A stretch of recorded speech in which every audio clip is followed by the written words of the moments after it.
Storytelling Institute, here based in sunny Miami, Florida. Actually, today I'm broadcasting from Tel Aviv in Israel. I'm here for a 2-week visit. And today, the focus of our show is kind of an interesting one. I've been dying to do a show about e-learning for a while now. And it so happens that I met a fantastic guy that he's an expert in e-learning and storytelling. So I couldn't ask for more, actually.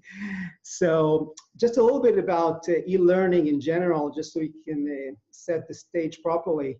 So from the quick search that I've done, it looks like the global e-learning market size is expected to reach 65.4 billion by 2023. And this is according to a survey by Research and Markets.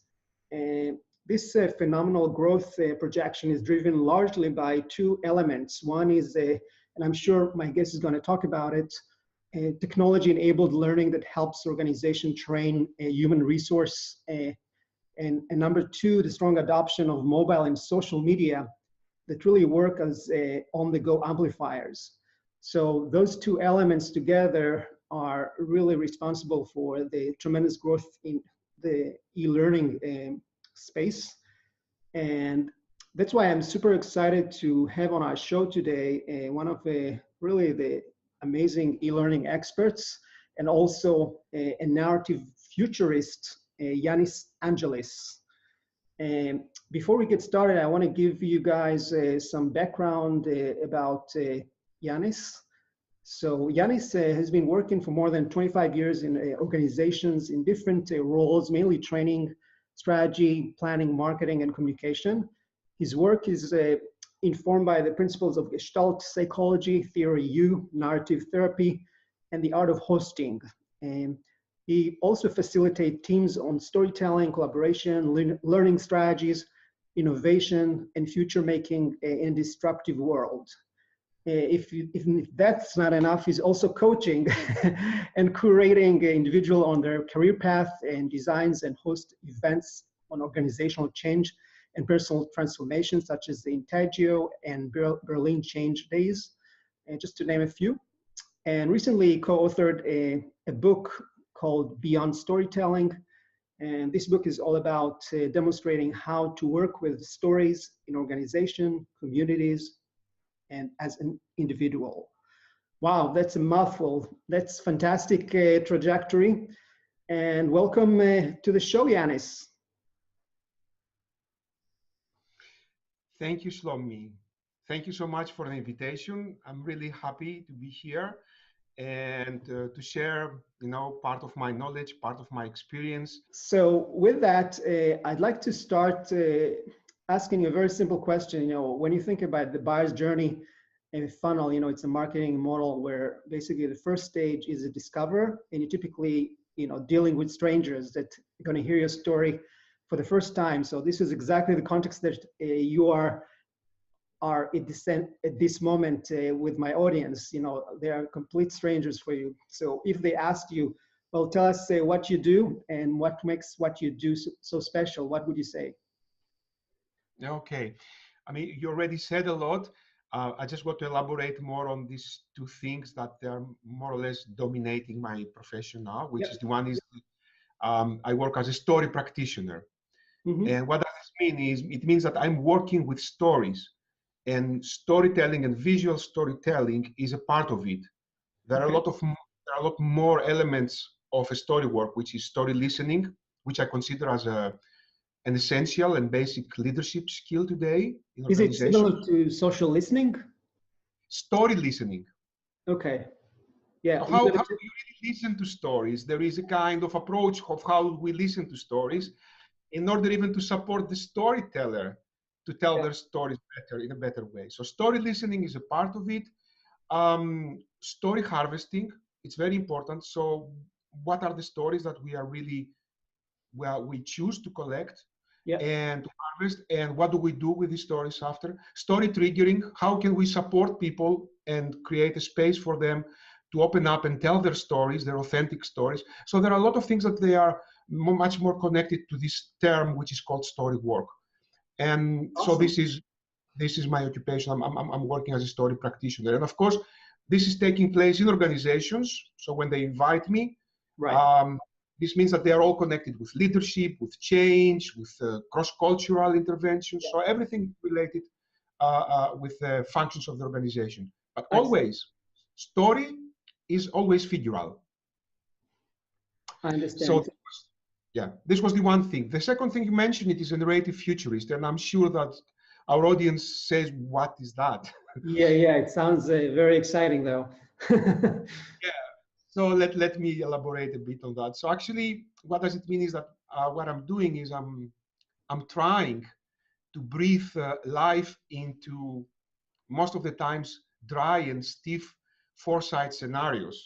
You know, these scenarios that they come out of a research, they are something like 500 pages, probably nobody reads them, and they are more or less talking about climate change or what's going to happen with the food, what's going to happen with the energy.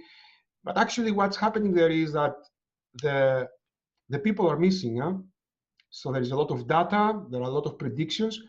So what I'm doing is that I'm supporting people to find and place themselves in these scenarios. So what I'm doing is that I support them to build their future stories. And this means not only where you are going to be, but what will be your role there and what will be your contribution and influence of things to happen or not to happen if we don't want that. So these are the two main pillars that I'm doing today. And the learning, of course, it was something that I was doing for many years in the past.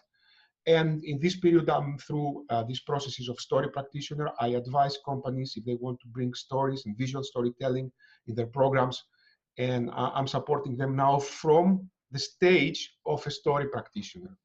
I see. So it sounds like you, as you said, you are basically operating on two spheres. One is the organizational storytelling, and two is the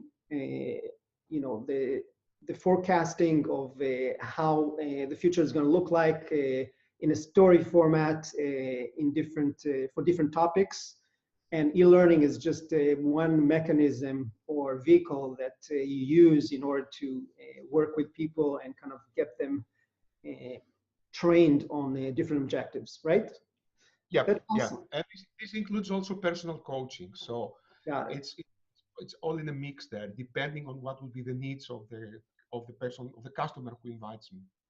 Right. So you mentioned that as part of these two spheres of activities, you also use visual storytelling. So one of the things that I also do on this show with my guest is typically I kind of try to probe them because visual storytelling, as you know, is historically is referenced as in the context of filmmaking, graphic design, movie making.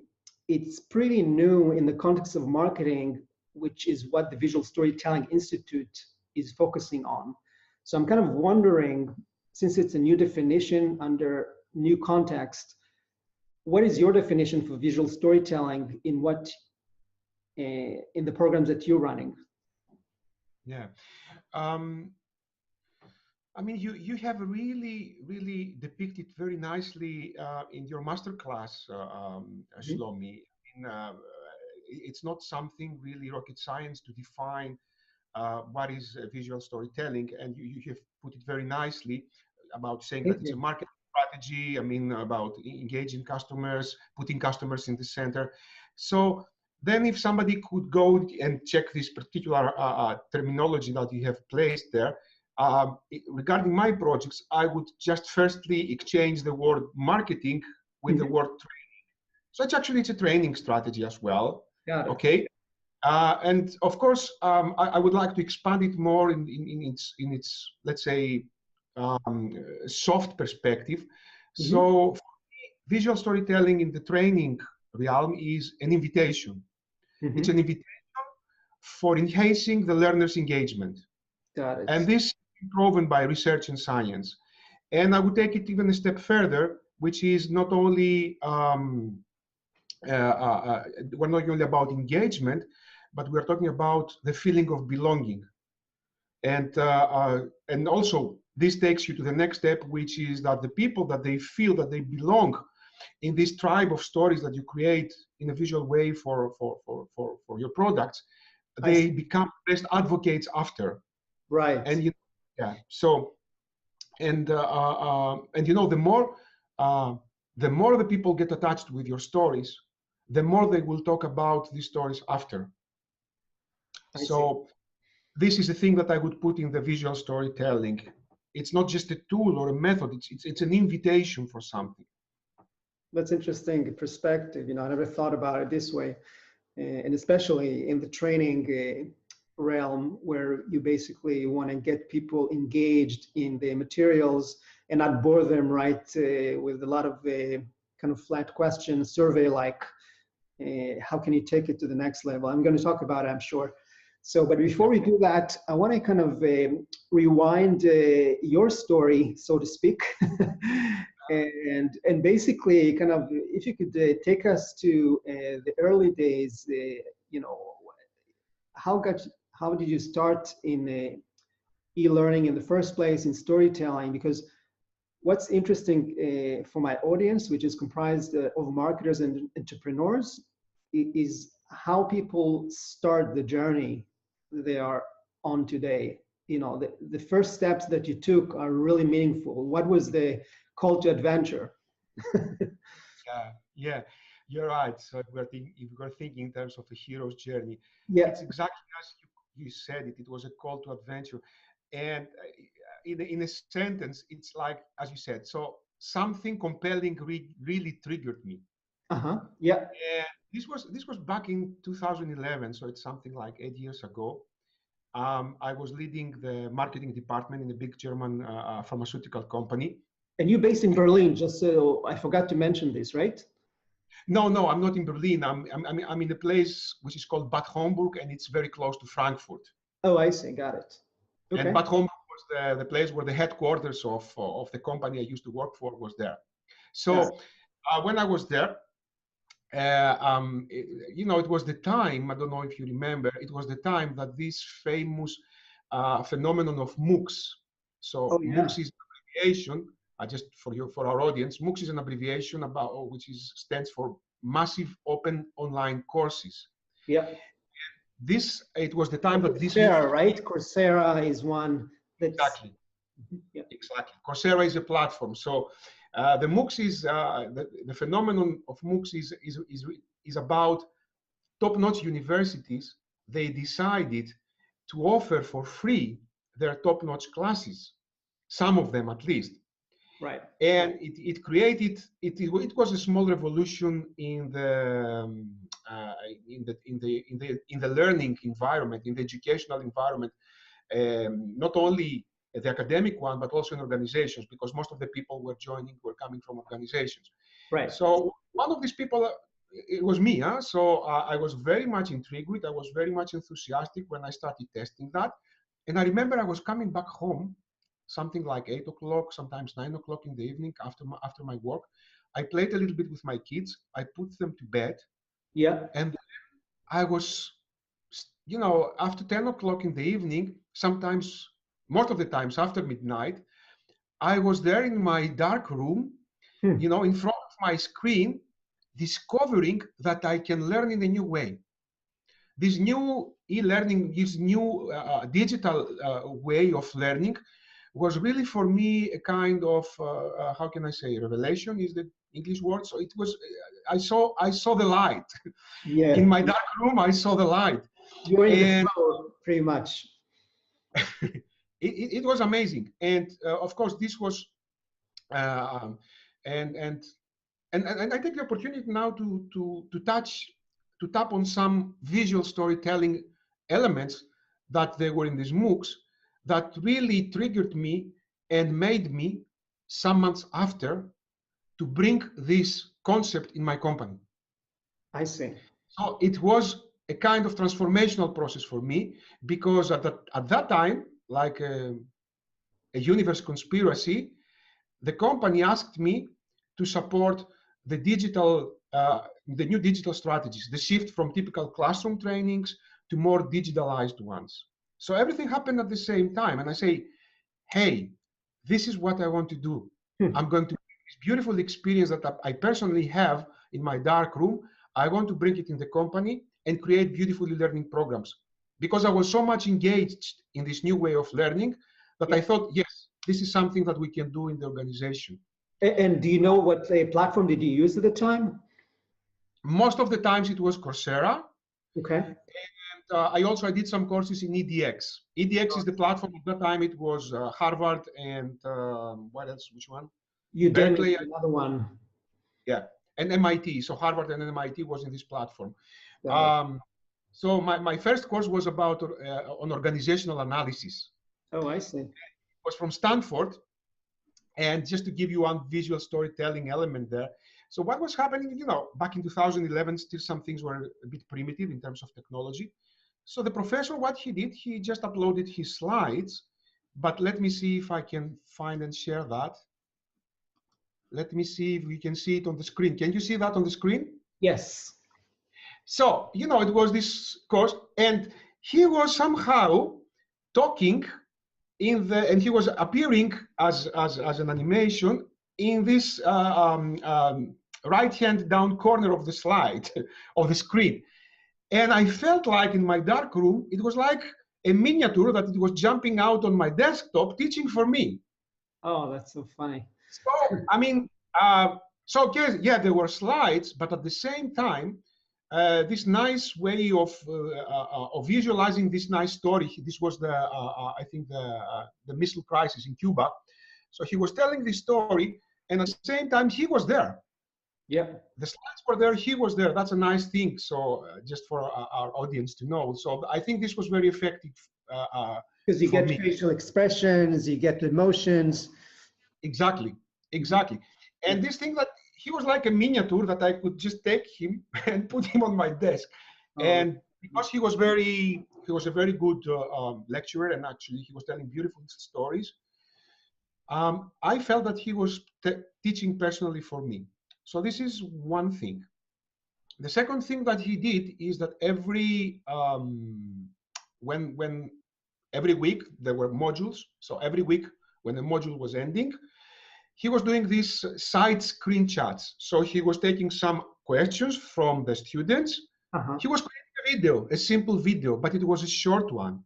And he was answering these questions, which I think, let me see, if I can share that for a minute.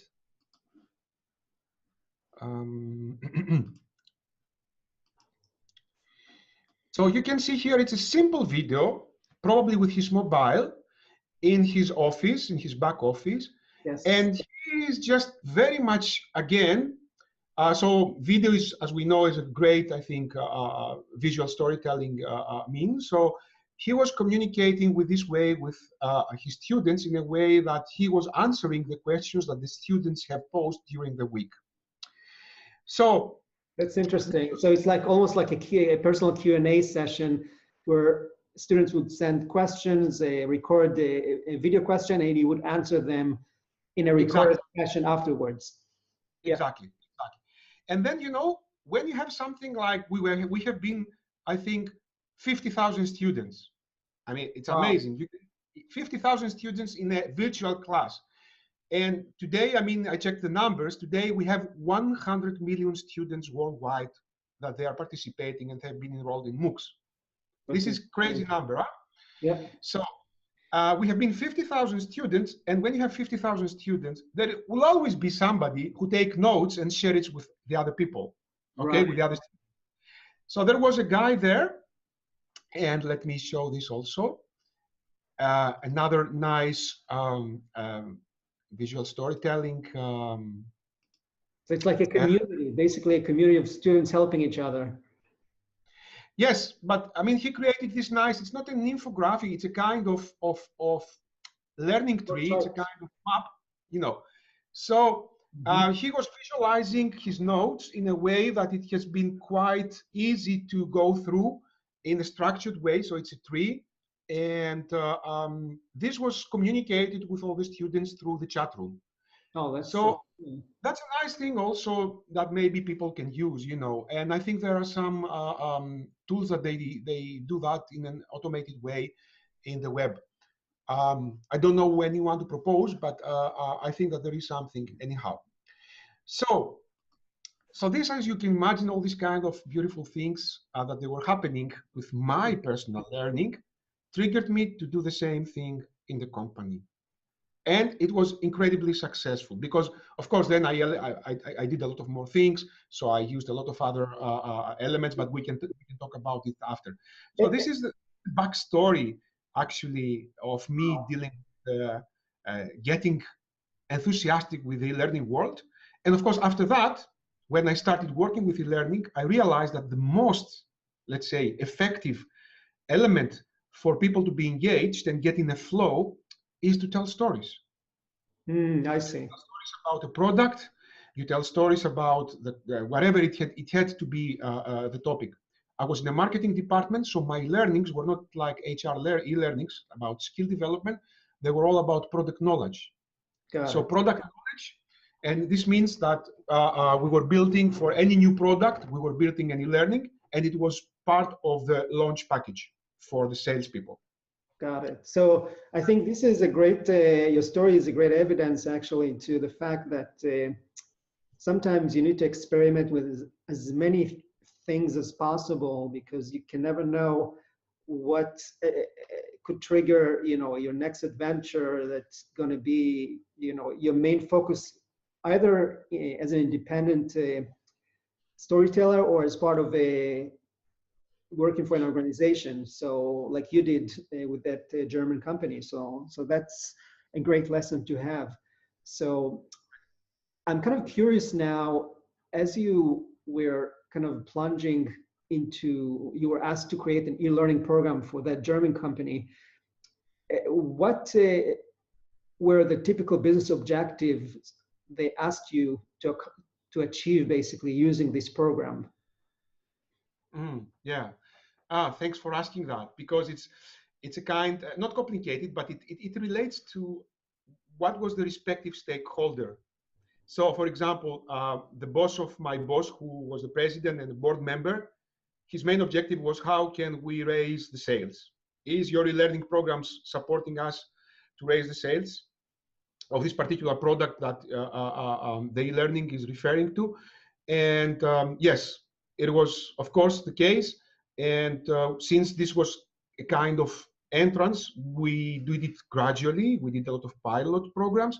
So we had the opportunity to compare, how things were going when we were in learning and how things were going when we had still the old classroom training. So there was a difference, and it was reflected also on the sales. And just to provide more context, what was the nature of the product you were doing the e-learning around?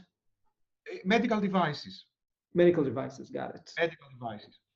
Okay. So then the other stakeholder, which had his own objective, more or less similar to, of course, to the president, which was, of course, it was my boss who said, yes, we need to raise the sales, but please, I'm holding the budget, so do it with the less cost possible.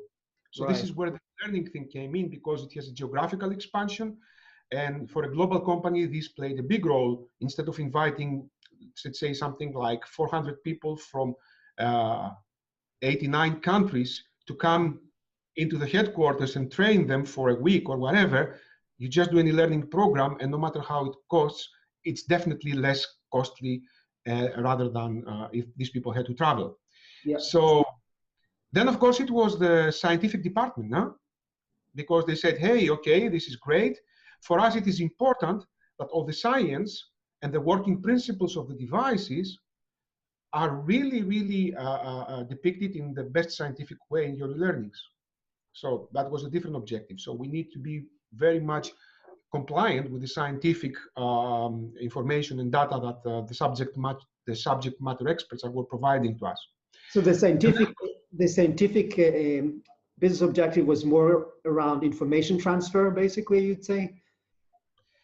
Yeah, but for them, because e-learning was a new thing, they wanted to make sure that this will be, let's say, transferred in a way that it is compliant with the scientific guidelines that we had in the company.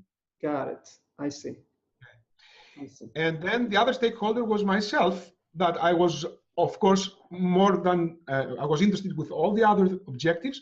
And I had an additional one, which for me was the learner's engagement. Because from that I could get feedback and I could get better in doing my next programs. Got it. My next program. So I needed to really bend over and focus on the learner's engagement. So you see, there were different kind of objectives depending on who was responsible for what. It's kind of interesting. And you were sitting in the marketing department at the time, and then you were asked to achieve sales objectives, scientific objectives. It sounds like, were you also engaged in work that it's more marketing oriented on the business objective side? Yeah, I was, but this is another story now, because as I said, at that time, I was doing my, I had my marketing projects, and at the same time, I got this responsibility and mandate to go to the training, let's say, sphere and realm, and really support the digitalization of the old ways of training that we did in the company for this particular business unit. So I was in this business unit of blood transfusion. I see. And we had medical devices for blood transfusion, blood separation, and the disposables also. So that was the department I was leading from the marketing perspective. Got it. So now that we know a little bit about your journey, the business objective you were asked to achieve while you were sitting in the marketing department doing your marketing project, in addition, you started a whole training program. Then can you walk us a little bit through your journey of what was the user experience like of creating a visual storytelling, using a visual storytelling techniques in creating those e-learning programs? You know, for example, have you used images, videos, infographics, animations? What type of elements have you used? What techniques of visual storytelling have you used in your programs? And give us more sense of the end-to-end process. Yeah. As I told you, I mean, I had this experience from the MOOCs, so I took a lot of ideas from there. And of course, you know, technology and as you mentioned, I mean, the e-learning industry is growing like crazy. So technology was running really fast. So new kind of approaches, they were just popping up and they were emerging. And so I was, the work I was doing was evolving through the time every year. So I used a lot of different kind of visual storytelling elements and visual means. And let me recall, I would like to give you an example from one product that we had. Let me just show you one slide for that. So I'm going to share my screen again. And I want you to let me know if you can see this operation room on the screen. Is it true? Wow, look at that. Yeah, we can definitely see that. So, I mean, just no doubt that this is happening back in 2013, okay? So what I did, for example, just to support our audience to understand and maybe also use something. So, so this was about how to use the product in the operation room. Normally in the past, we had this, which is called a manual, okay? And it was a PDF file, so people were creating some slides, PowerPoint slides for that. And there was a person, normally the subject matter expert, who was inviting people for a training and explaining that. And then maybe people, they were going there and had a hands-on training in some of our labs, okay? Yep. Okay, but then the way I did this e-learning this learning program was very different. So I created stories. Instead of having a manual, I created a story. So as it is happening in a real life. And here is a kind of experienced senior anesthesiologist, and he is training a junior anesthesiologist in the operation room. Yeah. So I created the environment. So I had an image I use images that I would find in a gallery, which is an image. It's not a real. It's an image created. Most of the times, a good tip for our audience, if they want to find some environments and images and avatars and so on, they need to search in game websites, because this is where people, they buy avatars, they buy different kind weapons, clothes, uniforms, whatever. So we had this image here, and then we bought some avatars. So these are avatars, okay? This is a low budget solution, huh? Because we didn't create an animation as people used to see in the movies, or even in the animations that we are used when we are entering an aircraft and they tell us about how to put our seatbelt and so on. So this was a low budget solution. So we bought. You sourced the visuals from different databases that are available to people, and then you kind of mix and match, you know, the avatars from one source, the backdrop from another. Exactly. So there were different ones. I mean, I don't know if you know, when you buy avatars, normally you buy them naked, huh? Yeah, okay. And this is funny because it's software. So sometimes you buy clothes. We had some crazy stories. You buy clothes that they don't fit, and it's like in reality. So so then we buy the avatars. And what I do here is that you see there is a screen here, which normally in a normal operation room doesn't exist. But this is a kind of virtual screen. So there is a video which is played there in order to explain some things to the junior anesthesiologist. There is always a dialogue, and for this I have always a voiceover audio, and I always, depending how many characters I have, I buy voices from respectively different kind of actors. So for example, here I had 9 characters, and I had 5. I didn't have just only one male voice and 1 female voice. I had 3 female voices and 2 male voices, so that I create a kind of more realistic dialogue. So even if it seems like static thing, which is a sequence of slides, right? The audio, okay, and the different perspectives that in every slide uses, it creates a kind of feeling that there is a kind of flow of a story. Yeah. Another tip is that I always use subtitles, always. So this audio is in English, the subtitles are in English, so it enhances. We made some surveys, and research shows that it enhances the learning capabilities, and it supports the engagement of the learners to get into a flow state.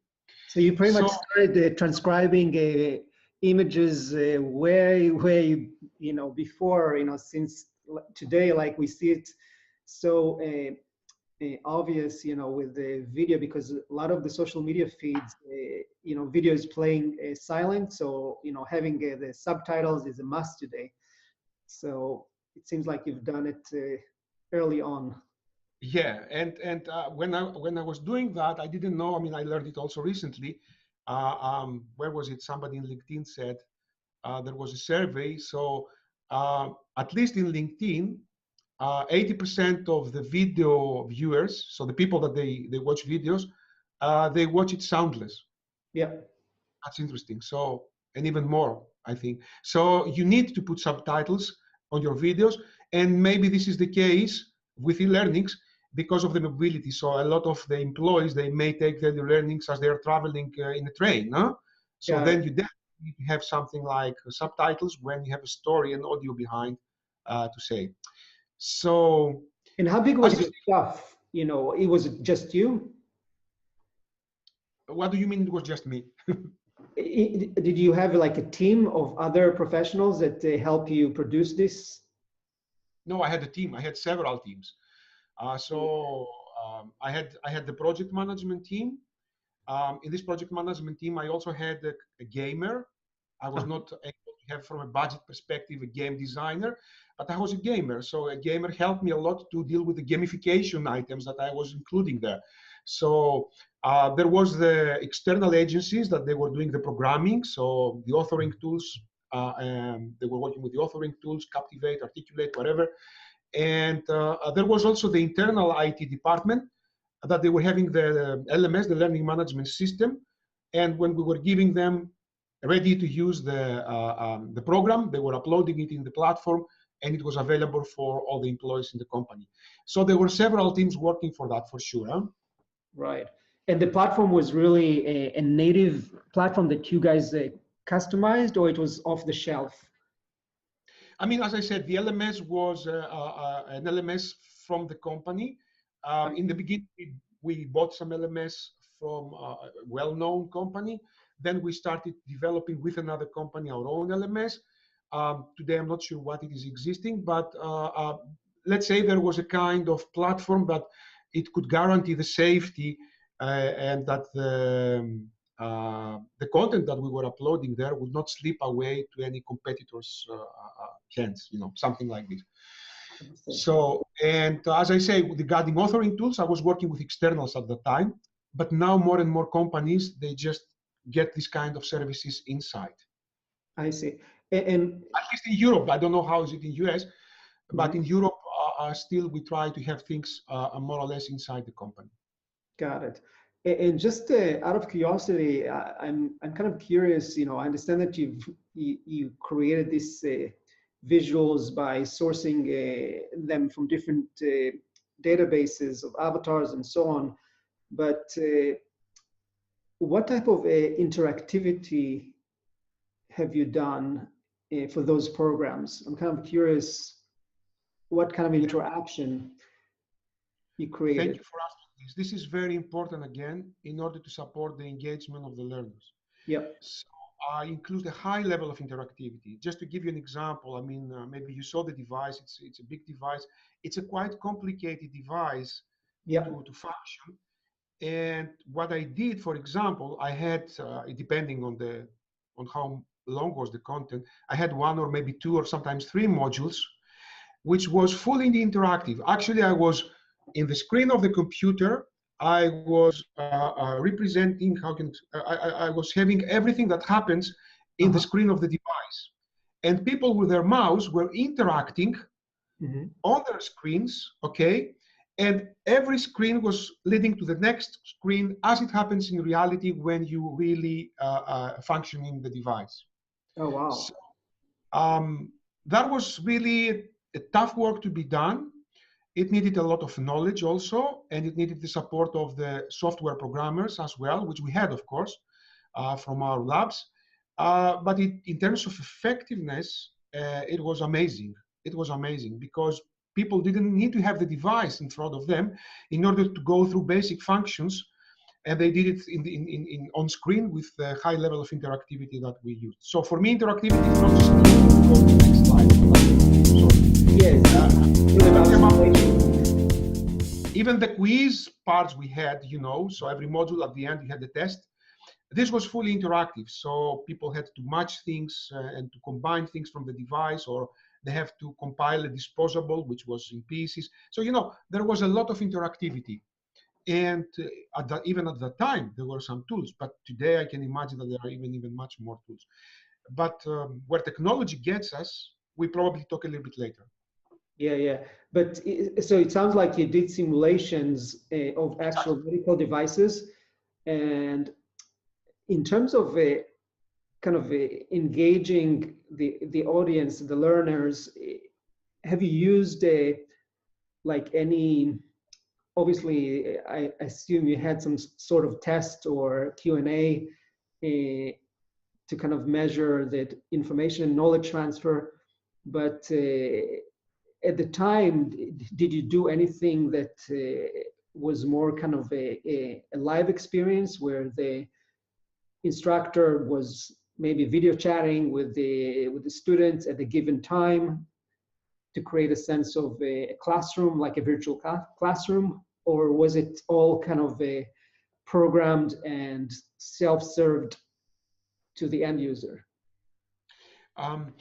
At this particular time, for this particular kind of products, as I said, it was a new thing. So the first thing we did, it was to do it purely as an e-learning program. So we didn't do webinars, if this is your question. So yes, because the idea was how can we really reduce the costs of getting people together, even if this was the case for getting them in a classroom in their headquarters in Hong Kong or in Paris or whatever, because still at that time people had to gather in a place.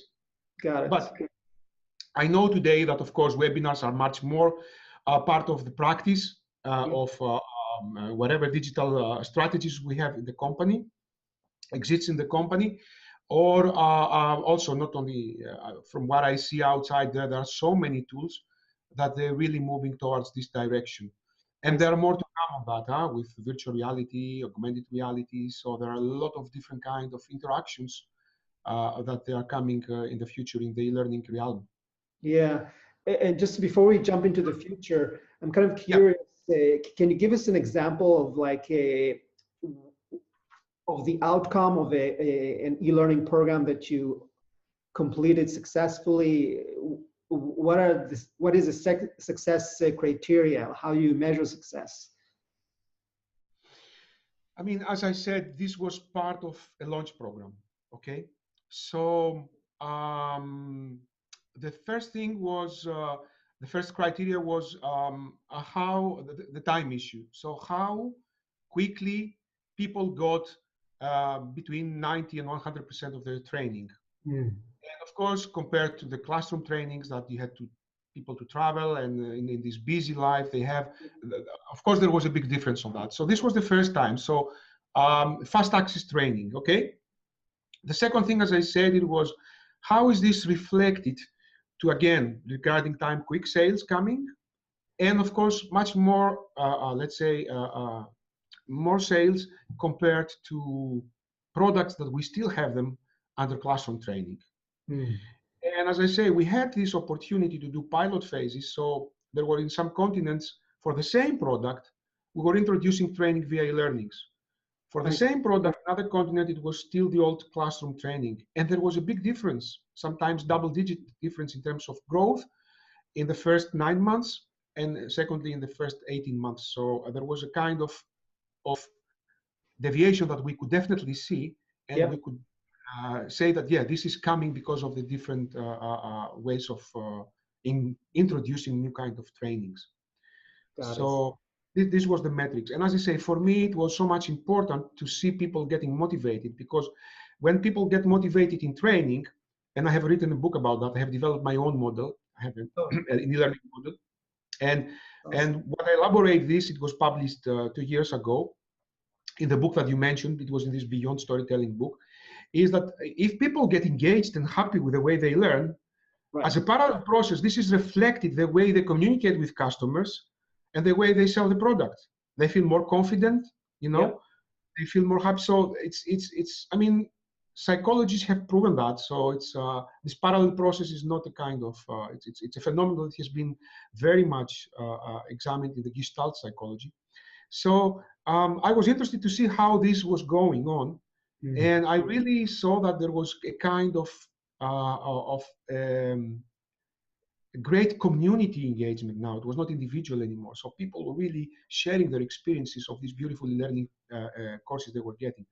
I got feedback from people that they say, hey, Yannis, this was, for me, in my whole career life, the best training experience I had, which was very touching, yeah. So it sounds like to kind of close on this note of the success criteria. It sounds like you have two categories. One is the how good was the training program itself, in terms of time completion, satisfaction, knowledge, all that. These are all objective criteria. But then again, you had the business objectives. So in the case of the sales, you compare before and after, you could see how the program did in achieving those sales goals. So this is an external goal for the training program. So it's important to kind of make a distinction of those two. Correct. And looking now to the future, you kind of dropped a few words about that. I'm kind of curious where you see visual storytelling and e-learning heading in the future. What do you see there? I mean, as I told you, I work also as a narrative futurist. So I see the future from two perspectives. One is the technological perspective. And there, I think, I mean, there are so many things coming. Virtual reality and augmented reality are now, of course, they are part of the learning of the digital learning programs in corporates Yeah. and artificial intelligence and so on. And where is this getting us in terms of visual storytelling is that, so for example, virtual reality, Hmm. okay, when you go into a virtual reality learning process, actually with the technology, the way it has been evolved today, you can become, and you are, not only the protagonist, but you are the script writer and the director. Oh, So so you have this virtual reality environment, and you can by yourself really see yourself in the future there that you create and everything. So I find this really fascinating, to be honest, and it it's kind of changes it's totally kind of the. interesting. Also, recently everybody talked about Black Mirror. That interactive TV series on Netflix, where you can actually control the plot line. So obviously this is meant for entertainment purposes, but you can easily overlay it with training objectives and really create e-learning experience that it's kind of you owned you control the nature of the story, as you said before. So do you think this is where the future is headed, that you turn your audience into not only consumers but also proactive story makers? I think yes, at least one part it goes this direction. And I don't remember who said it, but as you described, so the future is here. It's Yes. not just yet evenly distributed. So this is Right. what is missing. Yeah. So uh, I think we will see a lot of things in terms of storytelling and of visual storytelling coming in the future, and new tools and so on. And but this is, as I said, this is the technological view. Huh? Right. There is the other one, the human, which I'm also very much interested in. And from this perspective, what I see today, and I think this will continue in the near future, the way the things have been, the way the things have changed is that more and more people now, with the use of video, so video is a key element for visual storytelling, Yeah. they share their personal stories. Hmm. Uh, and we see that in LinkedIn, we see it in Instagram, we see it everywhere. And I think this will evolve more. So we'll have much more people in social media, and I see that this comes also in the training environment. So in an organization, people will share their stories through videos in the main platform of the company, and I think that this is a thing that more or less again it's here. It just need some more years to become more organized inside companies. Got it. So people have the need to share their stories, Hmm. and technology supports them. And I think the challenge we have is how can we really keep these two things together, the human perspective and the technological perspective. I Yeah, think visual storytelling is a vehicle for that. Using absolutely. technology to tell your own personal stories in order to engage people, in order to, for whatever reason, so to sell a product, to Yeah, engage people in the culture of your company. I think it's a very essential thing for the future, Shlomi. no, absolutely. I cannot agree with you more.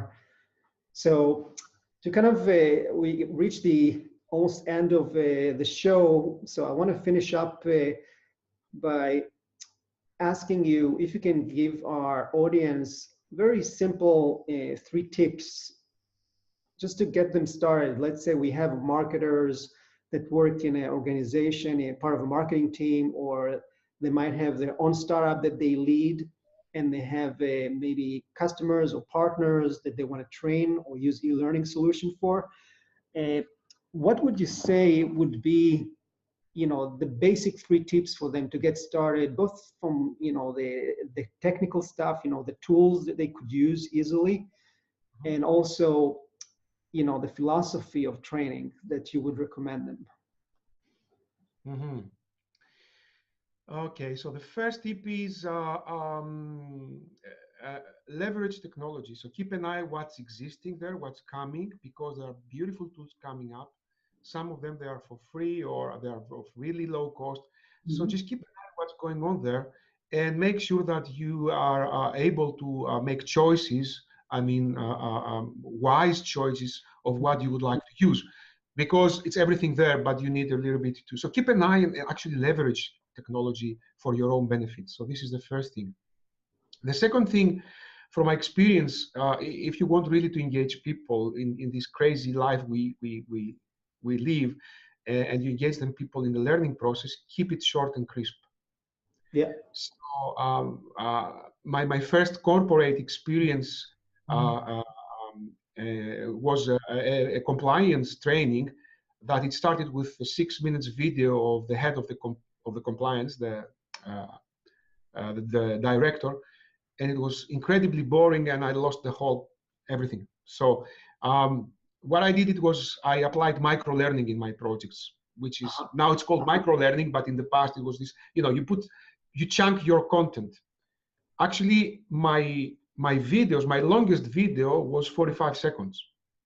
So even if I had a kind of video of 3, 4, 5 minutes, I was chunking it. So in between, I was putting the video, then I was putting a kind of explanation, then an animation, then a small story, and then again, the second part of the video. So make it short and crisp, And do you have especially on. an ideal time period for what would make an ideal short? I mean, as I said, I try to make it really short. For me, maybe 2 minutes, it will be the maximum. 2 minutes. 2 minutes. As I say, 45 seconds. If you can chunk something in 45 seconds, it's amazing. It's like a pitch of a characteristic of a product, whatever. So make it really short. Make a But video, subtitles in the video, and then if you want to add something more, do it in a later phase. So keep it short and crisp. It's and, important. and when you say short, another follow-up question, sorry, do Yeah, you please. do you throw into that also some sort of interactivity, something for the audience to do, or it's all kind of one-way communication coming from the instructor? No, interactivity is the other tip, which I wanted to say. So Okay. definitely include as much as possible interactivity in your projects. So as I say, it's a matter of getting people in a flow. It's a matter of engagement. It's a matter of supporting their self-discipline. It's a very difficult thing, to stay on your screen for 2 hours, Yeah. because of learning programs, and you just see slides, passing by. So you need definitely to have a high level of interactivity. So this is another tip I would like to give. So please allow me to have something like 2, 3 more tips. Not 3, it was not so much. Sure. So yes, make it interactive. Make it interactive. No, that's awesome. Yeah, because I'm with you, and I'm thinking, there's probably also some hierarchy of an interactivity, from basically flat listening to material to writing comments to filling up a short survey to real time dialogue like we're doing right now, for example. These are Yes, all, there's hierarchy, and the more rich your interactivity, the higher the engagement is going to go up, right? correct, correct.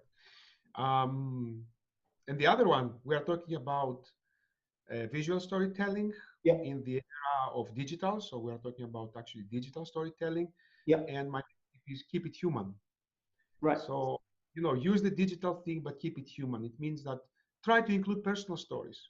Absolutely. That's what we did, for example. Instead of taking the manual, or instead of taking the results of a study or of a meta-analysis, which is fine, you will put that in your e-learning, about the efficiency of a drug or of a device, go out and interview some users.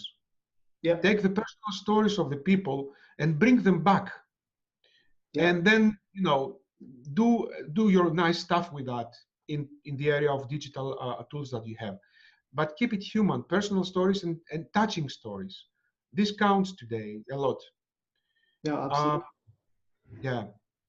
And the last one, I mean, we are marketeers, but I have to say something. Maybe it's more European approach. I don't know, or my approach. Don't make up stories. Oh yeah. Don't make up stories. There are so many beautiful stories out there. So just learn how you go out and start witnessing stories, start collecting stories, harvesting stories out there. As I said before, it's part of my work.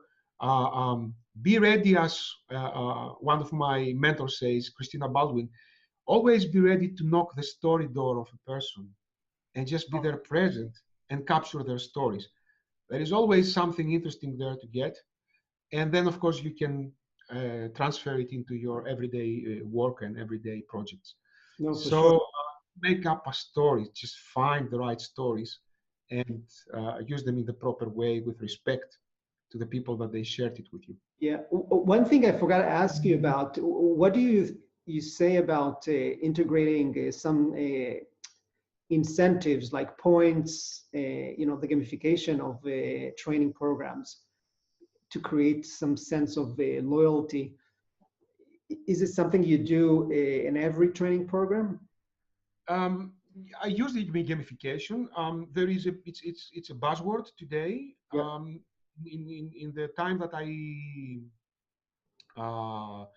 I started back in 2011, it was in the hype phase. Right. Actually, I did a gamification course in the where was it? In Penn University, I think. I cannot recall, with Professor Verband. So I had my gamification course from a high, top-notch university, and it was amazing. So I'm convinced that gamification can help in terms of enhancing the engagement of the people. But it needs to be in a balanced way.